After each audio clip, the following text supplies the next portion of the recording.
व इदा आहद गदरा व इदा खासमा फजरा औ कमा क़ाल अलैहिस्सलातु वस्सलाम। मेरे मोहतरम बुजुर्गों भाइयों,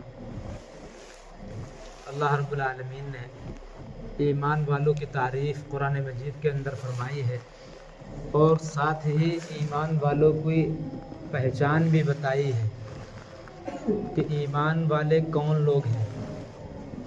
किन लोगों को देखकर कहा जा सकता है कि ये ईमान वाले हैं, ये मुसलमान हैं। कुरान पाक की जो आयत मैंने पढ़ी है उसमें अल्लाह रब्बुल आलमीन फरमाते हैं ईमान वालों की पहली पहचान तो ये है इन्नमा यामुरु मसाजिद अल्लाह, कि वो अल्लाह के मस्जिदों को आबाद करते हैं। आज हम समझते हैं कि हमने कलमा ला इलाहा इल्लल्लाह मुहम्मदुर रसूलुल्लाह पढ़ लिया, ये ईमान की पहचान है। हालांकि ऐसा नहीं है। कुरान करीम में अल्लाह फरमाते हैं इन्नमा यामुरु मसाजिद अल्लाह, कि ईमान वाले तो वही हैं जो अल्लाह के घरों को आबाद करते हैं, उसके आबाद करने की कोशिश करते हैं, फ़िक्र करते हैं।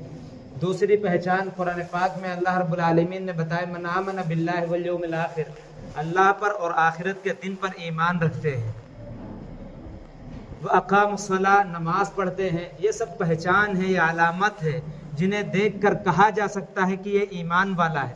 वैसे है तो हम मुसलमान हैं और मुसलमानों के साथ अल्लाह रब्बुल आलमीन ने कोई मदद का वादा नहीं फरमाया, ईमान वालों के साथ फरमाया। कुरान करीम में अल्लाह फरमाते हैं व अंतुमुल आलौना इन कुंतुम मुमिनीन, ईमान वाले ही ऊंचे होकर रहेंगे, ईमान वाले ही बुलंद होकर रहेंगे, मुसलमान नहीं।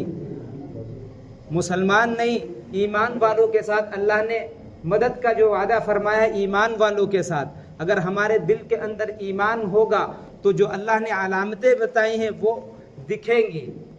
लेकिन आज हम मुसलमानों को देख के लगता नहीं कि ये ईमान वाले हैं, ये मुसलमान हैं।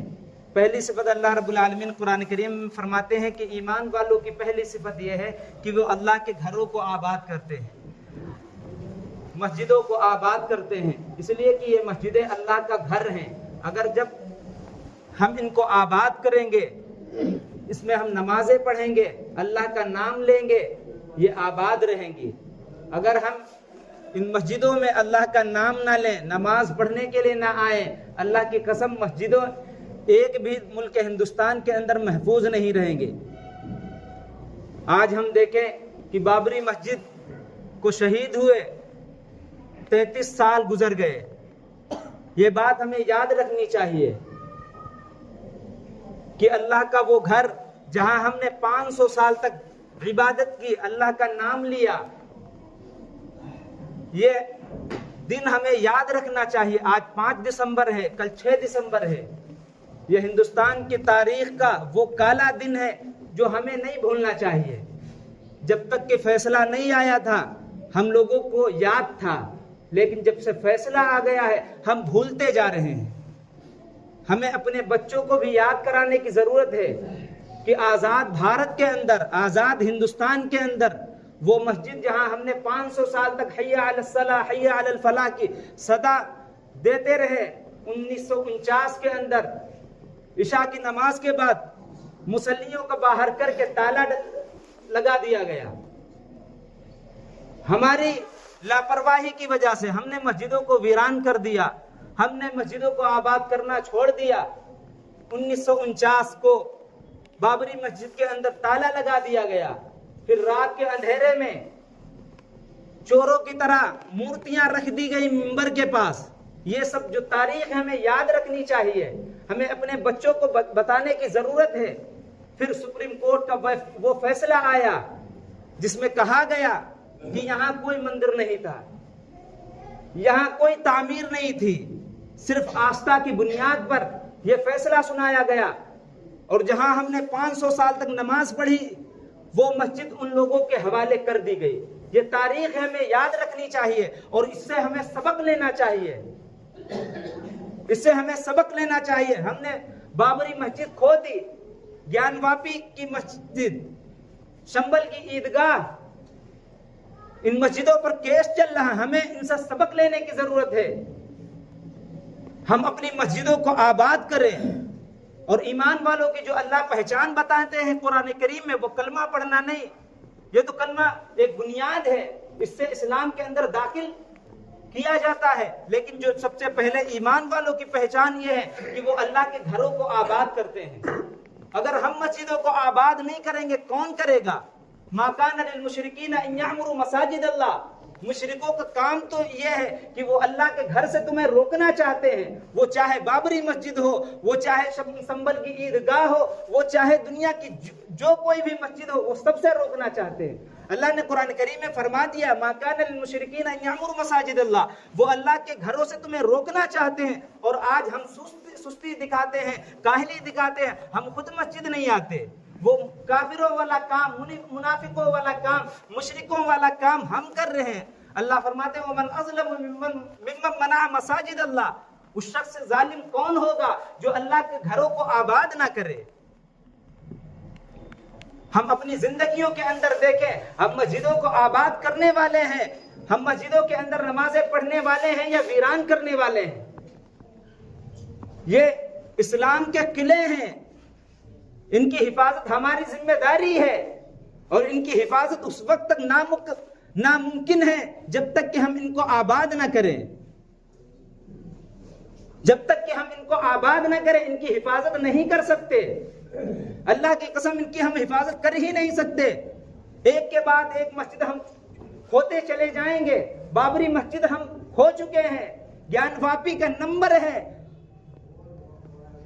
हुकूमत ने कसम खाई थी कि हम बाबरी मस्जिद के गिराने के बाद मुल्क हिंदुस्तान के अंदर एक भी मस्जिद महफूज नहीं रखने देंगे, एक भी मस्जिद बाकी नहीं रहेगी। वो अपना काम कर रहे हैं, लेकिन हम क्या कर रहे हैं? हम क्या कर रहे हैं? सुबह कितने बजे उठते हैं? जो फजर में अजान होती है हमें सुनाई नहीं देती, जो जोहर में अजान होती है हमें सुनाई नहीं देती, जो असर में अजान होती सुनाई नहीं देती।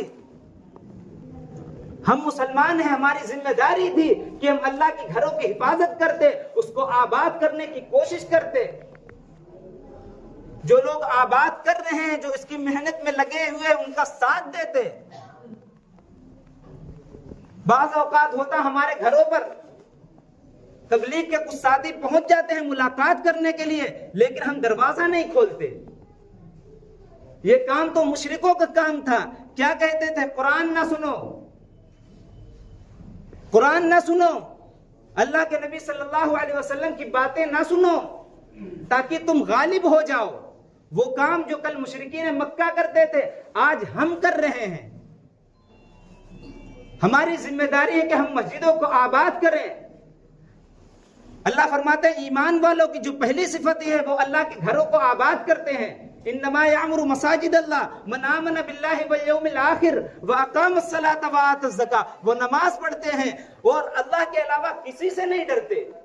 हम अल्लाह के अलावा किसी से ना डरे, क्या कर लेंगे हमारा। लेकिन जब हमारे दिल के अंदर से अल्लाह का डर निकल जाता है, अल्लाह का खौफ निकल जाता है, अल्लाह के नबी सल्लल्लाहु अलैहि वसल्लम की मोहब्बत निकल जाती है, दुनिया का डर हमारे दिलों के अंदर बैठ जाता है। आज हम दुनिया से डरते हैं, हुकूमत से डरते हैं, पुलिस से डरते हैं। हमने लॉकडाउन में नहीं देखा, थोड़ी जरा सी आवाज सुने भाग पड़े लोग। जब हमारे दिल के अंदर अल्लाह का डर नहीं होगा तो दुनिया का डर हमारे दिल के अंदर बैठ जाएगा। हम अपने दिल के अंदर अल्लाह का डर पैदा करें, वो कैसे होगा? जब हम अल्लाह की बातों को सुनेंगे, कुरान को पढ़ेंगे, अल्लाह वालों के पास बैठेंगे, मस्जिद में आएंगे, नमाज पढ़ेंगे, तब हमारे दिल के अंदर अल्लाह का डर बैठेगा, कब्र का डर बैठेगा, अल्लाह से मुलाकात का शौक बैठेगा। वरना जैसे हम जिंदगी गुजार रहे हैं, अल्लाह की कसम हालात बहुत अच्छे नहीं हैं, हालात बहुत अच्छे नहीं हैं, मुसलमानों के मुवाफिक नहीं हैं। अगर हम इसी तरह अल्लाह के घरों से दूर होते गए, दीन से दूर होते गए, अल्लाह की कसम दुनिया के अंदर हमें रहने का हक नहीं दिया जाएगा। मुसलमानों को दुनिया के अंदर रहने का हक नहीं दिया जाएगा। दुनिया की जितनी ताकतें हैं वो कसम खा चुकी हैं कि मुसलमान दुनिया का कैंसर हैं। सारी कौमें कसम खा के बैठ चुकी हैं कि मुसलमान दुनिया का कैंसर है। जब तक कि इस कैंसर को खत्म नहीं किया जाएगा, दुनिया तरक्की नहीं कर सकती। वो कसम खा चुके हैं। हम भी अपने अल्लाह से दूर हैं, मस्जिदों से दूर हैं। जब तक कि हम अल्लाह से, अल्लाह के घर से रिश्ता मजबूत नहीं करेंगे, मदद नहीं आएगी। क्या कहा था हजरत उमर रजी अल्लाह अन्हु ने साद बिन अबी वक्कास रजी अल्लाह अन्हु से कि साद, ये बात तुम्हें धोखे में न डाले कि तुम रसूलुल्लाह सल्लल्लाहु अलैहि वसल्लम के मामू कहलाते हो। ये बात याद रखना, हर मामले में अल्लाह का हुक्म देखना। इसलिए अल्लाह और बंदों की कोई रिश्तेदारी नहीं है, उसके तो सारे बंदे हैं, सबका वो रब है। अगर उसकी मदद चाहते हो, उसका इनाम चाहते हो, उसका राजी करने वाले काम करना। इसलिए अल्लाह और बंदों की कोई रिश्तेदारी नहीं है। अगर हम चाहते हैं अल्लाह की मदद आए, अल्लाह की खुसूसी रहमतें हम पर नाजिल हो, तो अल्लाह की कसम हमें अल्लाह से अपने ताल्लुक को मजबूत करना पड़ेगा, मस्जिदों को आबाद करना पड़ेगा, कुरान से अपने रिश्ते को मजबूत करना पड़ेगा, रसूल अकरम सल्लल्लाहु अलैहि वसल्लम की सच्ची मोहब्बत अपने दिल के अंदर बिठाना पड़ेगा। ये हमारी जिम्मेदारी है।